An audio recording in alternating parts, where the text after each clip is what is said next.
ओम शांति। आपका प्रश्न है, माँ बाप को अपने बच्चों को साथ में सुलाना चाहिए या नहीं? उत्तर है,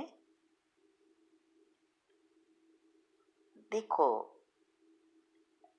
साथ में सुलाने से क्या होता है, ये बहुत गुह्य बात है समझने की।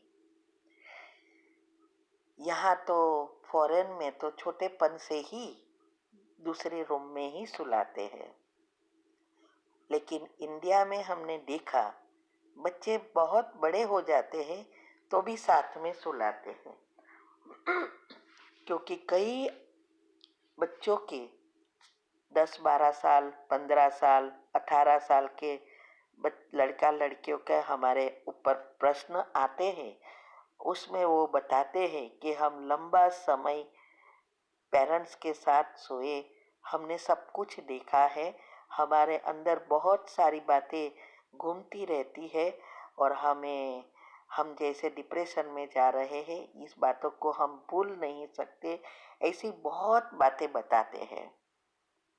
और कई बार कई लड़का लड़की की इससे मन माना उसको व्यक्तित्व में भी बहुत फर्क पड़ जाता है, कभी डिप्रेशन में भी आ जाते हैं, बहुत कुछ होता है। इसीलिए हमें कभी भी बच्चों को साथ में नहीं सुलाना है।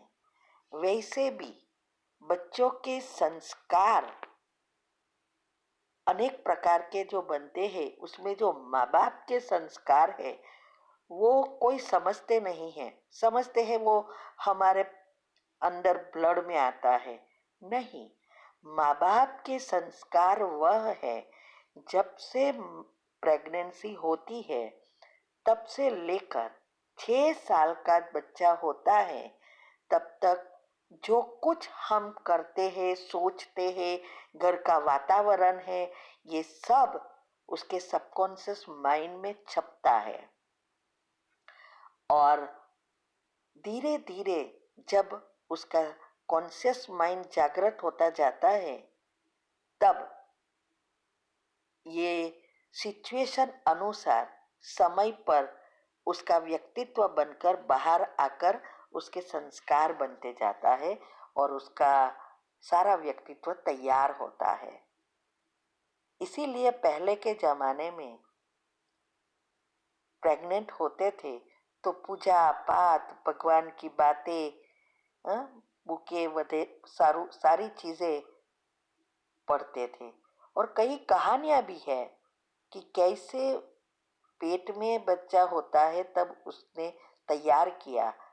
जैसे अभिमन्यु को भी कहा जाता है 17 कोठा, जो गीता का जो पाठ है वो पेट में जब था तब ही सुन लिया था, लेकिन 18वें कोठे में वो नहीं सुना, इसीलिए उसकी मृत्यु हुई।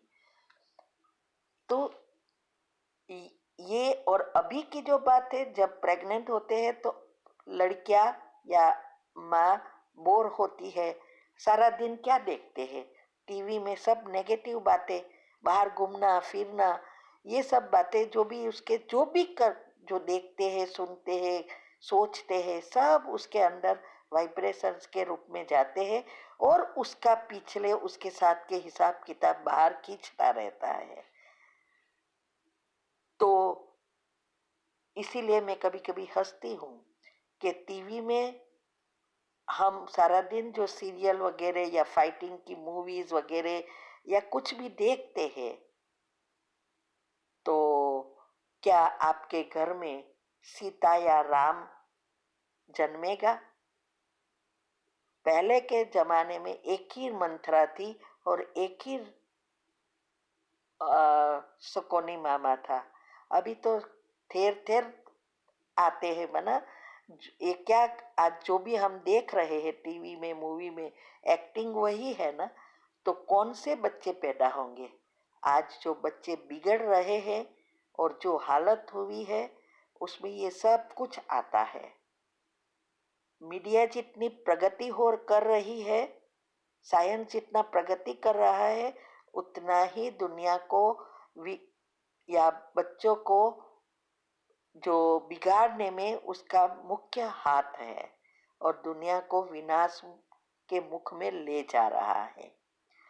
तो ये जो बात है कि हमारा जो कॉन्शियस माइंड नहीं होता और सबकॉन्शियस माइंड जागरूक होने से सब कुछ अंदर छपता रहता है। और आज दूसरा यह भी है, घर घर में सासू बहू का प्रॉब्लम, देरानी जेठानी का प्रॉब्लम, हस्बैंड वाइफ का प्रॉब्लम, हर जगह पे ये चलता है क्योंकि देह अभिमान आज इतनी तीव्रता पे पहुंच गया है।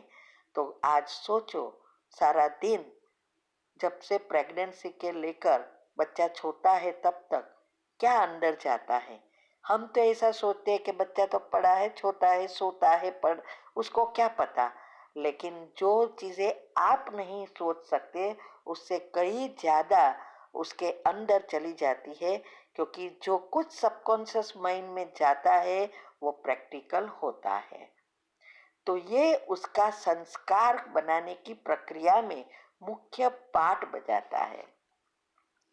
तो अगर आप सोते हैं साथ में बच्चों के, तो आप सोचो क्या उसके अंदर छपता है। और आपको ऐसा लगता है कि इसमें क्या है, लेकिन आप अपने बच्चों की जिंदगी बिगाड़ रहे हो। ये प्रेम नहीं है, ये तो जाने अनजाने हम उसको बर्बाद करने में मददगार बन रहे हैं। इसीलिए कभी भी बच्चों को साथ में नहीं सुलाना है। ठीक है। ओम शांति। और हाँ, हमने YouTube पर इसके बारे में बहुत सारी बातें समझाई है कि कैसे हमारा सबकॉन्शियस माइंड और कॉन्शियस माइंड काम करता है और कैसे समय अनुसार, जैसे कहते हैं ना, हर एक का तबक्का होता है। तो कैसे एक पहले प्रेगनेंसी, फिर 1 साल तक, फिर 2 साल, फिर 5 साल, 6 साल, फिर 11 साल, फिर 13, फिर 16, ऐसे अनेक अनेक प्रकार से हमारा जो कॉन्शियस माइंड जब डेवलप होते हैं तो उस समय उस अनुसार हॉर्मोन्स प्रकट होते हैं, बनते हैं और हमारे साथ ये गहरा कनेक्शन है। तो बच्चा कब सुनता है, कैसे सुनता है, माना 11 साल तक वो आपकी बात मानेगा, फिर अंदर से कंफ्यूज होगा, बाहर वाले अच्छे लगेंगे, घर वाले बुरे लगेंगे, माँ बाप की नहीं सुनेगा। ये सब होता है क्योंकि इस हॉर्मोन्स की वजह से। और ये छोटी सी भूल जब प्रेगनेंसी से लेकर छोटे बच्चे तक की जो भी भूल हमने की है, जाने अनजाने, वो सब बाहर आना शुरू होती है 13 के बाद। असली बच्चे का संस्कार तब पता चलता है। तो अगर आपको ज्यादा समझना है तो YouTube पर हमने टॉपिक रखे हैं। चैनल का नाम है शिव शक्ति मेडिटेशन बीके कुसुम। फिर उसमें सब्सक्राइब करेंगे तो प्लेलिस्ट में जाएंगे और फिर उसमें सब टॉपिक वाइज लिखा है, रखा है। साथ साथ लाइक शेयर और कमेंट भी कीजिए, जिससे आपका पुण्य का खाता बढ़ेगा। ठीक है। ओम शांति। आपका प्रश्न है। कल से अलग रूम में बेटी और मैं सो गए, लेकिन बेटी बहुत रो रही है। पापा से अलग सोने से कुछ भी स्वप्न आ रहे हैं, उनको कैसे समझाऊं? उत्तर है, देखो वो तो रोएगी क्योंकि आपने ही आदत डाली है अभी 8 साल की हो गई है, लेकिन ये रोना भी उसके लिए लाभदायी है ना, उसकी जिंदगी का सवाल है। भले रोए, लेकिन आप उसको समझाना है, उसको समझाओ कि क्यों नहीं सोना है। उसको आप अलग अलग रीति से ट्रिक या कुछ ऐसी शिक्षाएं दे सकते हैं कि देखो, अभी तू बड़ी हो गई है, बड़े बच्चे माँ बाप के साथ नहीं सोते। जब छोटी 2-3 मंथ की होती है, छोटी बेबी होती है, तब सुलाते हैं। तो तू तो बहुत बड़ी हो गई, तू बेबी है अभी भी या छोटी बच्ची है? तो वो कहेगी नहीं, क्योंकि सभी बच्चों को या बच्चे को बड़ा दिखाने में बहुत शौक होता है कि मैं कब बड़ी हो जाऊं। इसीलिए ऐसा कुछ करके उसको समझाना है। तो बस, तो बड़ी बेटी होती है वो कभी नहीं, क्योंकि तू तो अभी बड़ी हो गई है। ऐसे कुछ करके भी उसको रोज थोड़ा दिन वो ऐसा करेगी। कोई भी, इवन स्कूल में जाते समय भी पहले दिन कितने रोते हैं बच्चे, तो भी हम छोड़ने जाते हैं ना, और छोड़ के आते हैं ना। तो ऐसे ही ये आप इसको समझाते रहना है। दिन में भी जब भी टाइम मिले समझाना है, और ऐसा कहना है कि अभी तो मैं तेरे साथ सोती हूँ ना, फिर अब अपनी खुद की रूम होगी, अच्छी रीति हम रूम डेकोरेट करेंगे, खुद की सभी चीजें होगी, टॉय होगे, ऐसा।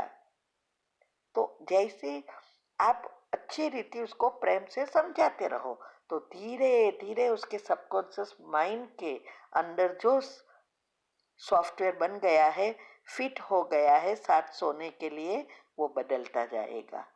और वो आ, थोड़े समय के बाद अकेले सोने में ही उसकी रूम अकेली की होने से खुश होगी और अलग सो जाएगी।